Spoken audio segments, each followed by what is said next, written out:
네, 잠금 해제 시간으로 이어가도록 하겠습니다. 간밤 미증시가 또 연이틀 밀리는 모습이 나오면서 국내 증시도 좀 타격을 받고 있는 어제와 오늘입니다. 하지만 미증시 대비해서는 상대적으로 강한 모습 나타내고 있죠. 우선 코스피 지수는 2,598선에서 움직이고 있고요. 코스닥 지수는 조금 전에 또 양선으로 전환하기도 했지만 우선은 약보합권에서 움직이고 있습니다. 871선 지나가고 있는 상황인데요. 여기서 또 어떻게 또 종목에 대한 아이디어 얻을 수 있을지 지금부터 알아보도록 할게요. 오늘 이 시간 알파경제 김종효 이사님과 함께하도록 하겠습니다. 이사님 어서 오세요. 네, 안녕하십니까. 네, 새해 복 많이 받으시고요. 네, 새해 복 많이 받으십시오. 네. 올해도 잘 부탁드리겠습니다. 먼저 시장의 흐름부터 머니맵 통해서 체크해 보도록 할게요. 오늘 시장에서 그래도 이제 반도체, 2차 전지 섹터 강한 흐름 보이고요.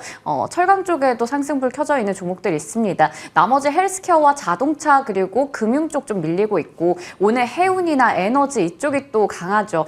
그리고 삼성전자가 0.39% 오르는 반면에 SK하이닉스가 1% 이상 강하게 올라가고 있고 2차 전지 쪽에서 에코프로 그룹주, LNF 강합니다. 이러한 모습도 확인할 수 있겠고 오늘 장 초반부터 VT가 28% 넘게 거의 하한가 근접하는 수준까지 급락이 나왔었는데요. 분식회계 관련한 노이즈도 있었는데 이것도 추가적으로 확인해 봐야 하는 상황이기 때문에 우선은 낙폭을 좀 회복한 상황에서 움직이고 있다 정도 체크해 보도록 하겠습니다. 자, 그러면 오늘 저희 시간에 이제 AS 가져볼 종목은요. 한화시스템입니다. 이 종목 저희가 방산주에 대해서 여쭤볼 때도 주로 한화시스템 좀 꼽아주셨고 8월에도 소개해 주셨던 종목이죠. 목표 주가는 21,000원이었는데 최근에 한화시스템이 신고가 랠리를 좀 달려가면서 오늘 장에서도 한번 신고가를 또 새롭게 경신했더라고요. 그러면서 목표 주가에 거의 근접한 모습을 나타내기도 했습니다. 이거 지금은 또 4% 정도 밀리고 있지만 방산주에 대해서 최근 긍정적인 모습들 외국인들 담고 있잖아요. 추가적으로 전략을 좀 오늘 같은 시장에서 담아도 되는지 궁금합니다. 네, 일단 그 한화시스템을 제가 말씀드린 게 아마 8월 말, 9월 초 이 정도였을 걸로 기억하는데 그 당시에 말씀드렸던 것은 흑자를 내지 않고 있는 기업이지만 가장 중요하게 접근해야 되는 포인트가 내년의 개연성을 보면서 그다음에 실적이 빠르게 개선되고 있는 측면을 볼 필요가 있다라고 말씀을 드렸고 지금 현재 구간의 주가 반등은 다 아시는 것처럼 소위 우주항공청과 관련된 기대로 인해서 AP 위성이라든지 스태트랙 I라든지 여러 종목군들과 함께 더불어서 강세를 보이고 있는 게 아닌가 이렇게 추정이 됩니다. 따라서 저는 목표가 이상의 그 욕심을 낼 필요는 없다라고 판단하고 있고요. 특히 방산주 같은 경우에는 지금 폴란드를 제외한 모멘텀이 터지느냐가 관건이라서 그게 만약에 나오지 않으면 방산주 같은 경우에도 올해 하래 내내 작년처럼 오르기는 어렵다라고 판단하고 있습니다. 그래서 작년 연초부터는 하나에어로스페이스나 한국항공우주를 중심으로 말씀드렸다면 3분기부터는 하나시스템을 중심으로 말씀드리고 있는데 어쨌든 이런 종목군들도 올해 추가적인 모멘텀이 확실하게 나오는지가 중요하고 또 우주항공청이 출발했다고 해서 정말로 강력한 드라이브를 걸 수 있느냐 그것도 확인해 봐야 되는 상황이니까 오히려 재료가 노출됐을 때에는 일정 부분 비중을 좀 덜어내시는 게 핵심이 아닌가. 그래서 지금 전체적으로 비중을 줄이라는 게 아니라 올해 과연 추가적인 수주 모멘텀이 나오는지를 잘 주목해 보자라는 얘기로 가름하도록 하겠습니다. 네. 이 종목 목표 주가 기존에 제시해 주셨던 21,000원까지 좀 보자라고 얘기를 여전히 좀 주셨어요. 그리고 추가적으로 올해 우주항공청 설립에 대한 기대감 때문에 최근 이 섹터 또 강하게 움직이고 있긴 한데 우리가 추격 매수를 하기보다는 일단 이슈들 좀 보면서 대응하는 게 좋을 것 같습니다. 한 가지 모멘텀이 더 있죠. 그다음에 지금 오버웨어 관련된 추가적인 모멘텀이 있기는 한데 이건 역시도 실제로 기체가 얼만큼 잘 나르는지 그다음에 사고 위험은 전혀 없는지 이런 것들을 검증하기 에는 꽤 오랜 시간이 필요하기 때문에 이런 이슈로 올랐다면 오히려 이런 이슈가 단기적인 또 하락의 요인이 될 수도 있기 때문에 너무 지금에 와서 주가가 오른 다음에 공격적으로 접근하는 건 쉽지 않다. 이렇게 말씀드리겠습니다. 네, 좋습니다. 공격적으로 접근하는 것은 쉽지 않다라는 측면에서 한 번 더 강조해 주셨고요. 그러면 오늘의 종목들 하나씩 보면서 더 이야기 나눠보겠습니다. 첫 번째 종목은 바로 삼성바이오로직스 볼게요. 고평가가 아닌 이유는 첫 번째 투자 포인트 열어보도록 하겠습니다. 자, 반등의 시작입니다. 먼저 지난해부터 해서 이제 연말부터 해서 연초까지 제약바이오주들이 이제 JP모건 헬스케어 컨퍼런스 앞두고 크게 시세를 내고 있죠. 연말 거의 제약바이오가 이끌었다 해도 과언이 아닐 정도였는데요. 삼성바이오로직스도 그 중심에 있었고 셀트리온도 마찬가지고요. 오늘 장에서는 지금 시세를 보면 좀 밀리고 있긴 합니다. 그런데 앞으로를 봤을 때 이 종목이 고평가가 아니다라는 측면에서 오늘 가지고 오셨거든요. 먼저 최근의 주가 흐름부터 볼까요? 네, 일단 뭐 제약바이오 오늘 전체적으로 좀 흔들리는 모습인데 단기적으로는 더 흔들릴 수도 있죠. 왜냐하면 JP모건 헬스케어 지나가고 나서 뭐 의미 있는 성과가 없으면 당연히 뭐 올랐으니까 그에 따른 차익 매물이 나오지 않겠습니까? 그래서 흔들릴 수 있는데, 자, 이제 준비된 그림 보시면 그래도 최근에 강세를 보여준 것, 바이오 전체를 보기보단 CDMO 종목군들만 한번 비교해서 살펴보시면 다른 종목들 대비해서 유독 강한 모습을 보였죠. 그래서 지금 뭐 우시바이오라든지 론자라든지 그다음에 뭐 후지필름이라든지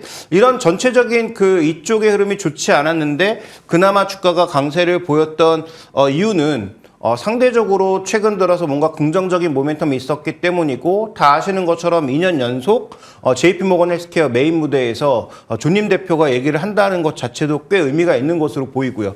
그 다음 주목해봐야 될 것은 밸류에이션입니다. 지금 우시바이오, 론자와 비교해서 우시바이오가 비교 대상이 아니라고 친다면 론자와 비교해봤을 때도 거의 2배 육박하는 밸류에이션을 보여주고 있거든요. 그러면 저 밸류에이션을 정당화할 수 있는 이유가 있는가가 핵심 포인트가 되겠죠. 만약에 그런 이유가 있다면 저런 프리미엄을 받을 수 있는 거고요. 만약에 저 프리미엄을 받을 이유가 전혀 없다면 그러면 지금의 주가는 고평가된 것이 돼야 되는데, 저는 뭐 충분한 그런 이유가 있다라고 보고 있습니다. 네, 좋습니다. 밸류에이션 부담이 어느 정도 좀 완화되는 게 아닌가라는 생각도 드는데, 저희 이 종목 10월에 말씀 주셔서 목표 주가 80만 원은 거뜬히 또 달성을 했었거든요. 고점은 83만 7천 원이었습니다. 오늘은 이제 주가 밀리면서 76만 원 선에서 거래가 되고 있는데, 그러면 이제 밸류가 좀 어느 정도 부담이 덜어졌다라는 부분 짚어보도록 할게요.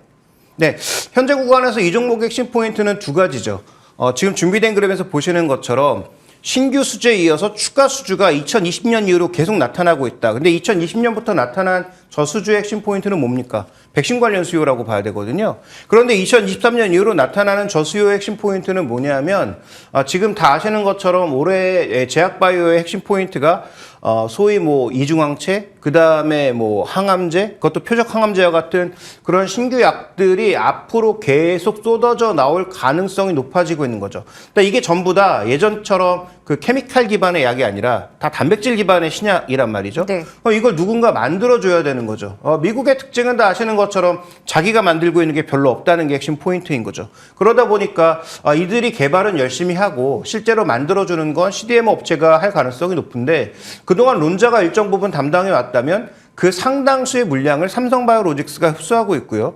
그러면서 굉장히 공격적으로 공장을 넓혀나가고 있고, 그래서 우려도 있었죠. 아니, 저렇게 공장만 많이 만들어 놓으면 저거 물량 어떻게 채울 거야 했는데, 아까 살펴봤던 것처럼 이렇게 수주 물량들이 추가 수주까지 막 쌓이면서, 그래서 지난번 JP모건 헬스케어 때도 마찬가지였지만 존님 대표가 가서 여러 가지 그 프로모션을 하고 나면 글로벌 업체가 결국은 여기에 맡긴다라는 것이고, 따라서 5공장부터 8공장까지 더 빠르게 늘린다는 그 캐펙스의 기저가 깔리다 보니까 아까 말씀드렸던 론자 대비해서 2배의 밸류에이션이 가능해진 거죠. 그다음에 좀 준비된 그림이 하나 혹시 더 있을지 모르겠는데, 더 있다면 지금 다음 준비된 그림 보시면 지금 상업화 제품의 매출 비중이 압도적으로 높다는 거죠. 네. 다른 회사들에 비해서. 그러니까 여기 만들면 돈이 바로 되는 겁니다. 그러니까 마진율은 당연히 원래 개발하는 업체보다 높을 수 없겠지만, 그럼에도 불구하고 어떻게 보면 제약바이오의 팍스콘 혹은 좀 더 높게 본다면 그 TSMC가 될 수 있다라는 측면에서, 제약바이오 쪽에서 그런 측면에서 이 종목의 새로운 밸류를 저는 뭐 긍정적으로 나름 보고 있다, 이렇게 말씀드릴 수 있습니다. 네, 좋습니다. 밸류 측면에서 설명을 좀 해주셨어요. 그렇다면 이렇게 잠깐 눌려 있긴 하지만 사실 이게 뭐 무난하게 실적이 괜찮을 거다라는 얘기 나오고 있고, 일단 앞서 봤듯이 수주도 금액이 많이 쌓여 있고, 거기다가 압도적인 지금 뭐 성과들을 내고 있는 상황인데, 여기서 그러면 잠깐 쉬었다가 다시 또 추가 상승 여력 있을까요? 네, 뭐 추가 상승 여력이 있다라고 보여지지만, 그런데 그게 올해는 아닐 수도 있다라고 봐야 될 것 같은 게, 지금 현재 구간에서 뭐 PR적으로 봤을 때는 이익이 계속 올라가니까 과거에 뭐 말도 안 되던 저런 PR에서 어느 정도 뭐 합리적인 수준이라고 좀 그렇지만 일정 부분 내려가고 있는 게 사실이죠. 그래서 뭐 PBR 측면에서 봐도 그렇고 PER 측면에서 봐도 그렇고 분명히 비싸긴 한데 그래도 어느 정도 설명 가능한 영역으로 가고 있는 건 맞습니다. 근데 중요한 핵심 포인트는 뭐냐면 자, 이 종목의 독보적인 상세가 계속 나타나기 위해서는 정말 폭발적으로 수주가 계속 터져야 되는 상황인 거죠. 근데 이번에 JP모건 헬스케어에서 만약에 그런 추가적인 수주의 아이디어를 얻지 못하거나 아니면 우리가 지금 생각했던 정도 수준의 어떤 성장 속도가 이어지게 되면 현재 밸류를 유지하는 것만으로도 힘들다라는 거죠. 따라서 이 종목에 대해서 목표가 80만 원을 수정할 이유가 없다라고 판단하고 있고요. 그 위에서는 추격 매수는 안 됩니다. 정말 장기적으로 보신다면 모르겠으나 80만 원 정도가 넘어가는 가격대에서는 추격 매수가 아니고 오히려 조금 보수적으로 보거나 약간의 차익 시단이 필요하지 않나라고 보고 있고 오히려 저는 반대로 올해 실망감 때문에 주가가 급락할 경우 다시 재매수할 수 있겠다라는 관점에서 접근하고 있습니다. 그래서 보유하신 분들은 80만 원권 이상에서는 비중을 줄이실 것을 말씀드리고 싶고요. 신규 매수를 원하시는 분들은 지금 현재 애매한 가격대보다는 주가가 모멘텀 부족으로 인해서 다시 떨어졌을 때 매수하시는 것이 저는 바람직할 것 같다 이렇게 말씀드리고 싶습니다. 네, 80만 원이라는 목표 주가 여전히 유지하고 계시고요. 이 선이 굉장히 중요해 보입니다. 여기 부근에서는 이제 적절하게 좀 비중을 줄여 나갈 것을 말씀해 주셨고 그 위에서 추격 매수는 지양하자 이렇게 말씀해 주셨어요. 다음 종목으로 넘어가 보도록 하겠습니다. 바로 HD 현대건설기계인데요. 하락에서 벗어날 수 있을지 첫 번째 투자 포인트 열어보도록 할게요. 주가 하락. 최근에 또 이게 주요 나라에서 건설기계 판매량이 많이 감소하면서 주가가 좀 밀렸거든요. 이거 업황을 좀 많이 타는 쪽이잖아요. 어떻게 보시나요? 그렇죠. 경기를 뭐 굉장히 많이 탄다라고 봐야 되겠죠. 근데 좀 차별화된 모습을 보이고 있잖아라고 보여지는데 뭐 중국 쪽에서는 나름 선전하고 있다라고 볼 수가 있는데 준비된 그래서 보시는 것처럼 지금 지역별로 봤을 때 뭐 러시아는 뭐 당연하죠. 러시아는 우리나라 최근 뭐 껄끄러운 뭐 그런 여러 가지가 있으니까 러시아는 당연하다라고 보여지는데 미국 쪽에서도 빠지고 그다음에 유럽 쪽과 동남아 쪽에 또 일부 이렇게 주문이 빠지니까 이게 뭐 10월, 11월 두 달에 걸친 양상이라고 하더라도 최근에 주가의 하락의 원인이 어디서 나왔을지는 우리가 판단할 수가 있는 거죠. 그래서 전체적으로 글로벌 인프라가 증가되는 상황이 있기 때문에 이런 건설기계 쪽의 그 흐름이 계속 좋을 거라고 봤지만 실제적으로는 좀 그러지 않았다라는 점이 핵심 포인트라고 보여지고요. 그러면 우리가 지금부터 살펴봐야 되는 것은 단기적으로 이런 실적 부담감 때문에 주가가 쭉 밀렸다면 그러면 현재 위치는 어떠한지와 더불어서 전체 업황, 글로벌 업황은 정말 어떻게 흘러가고 있는지를 잘 판단하는 것이 현재 위치에서는 뭐 굉장히 중요하다. 이렇게 좀 봐야 될 것 같습니다. 네, 전체적으로 글로벌까지 좀 우리가 영역을 넓혀서 업황을 체크해 볼 필요가 있어 보입니다. 자, 그러면 두 번째로 주가의 차별화는 이어질까요? 이게 좀 동종 기업이랑 비교를 해봐야 될 텐데 캐터필러랑 비교를 했을 때 어떤지 궁금하네요. 네, 미국 시장과 우리 시장의 상대적인 차이 때문에도 나타나는 현상이긴 하겠지만 뭐 주가 차별화를 한번 좀 살펴볼 필요가 있을 것 같은데요.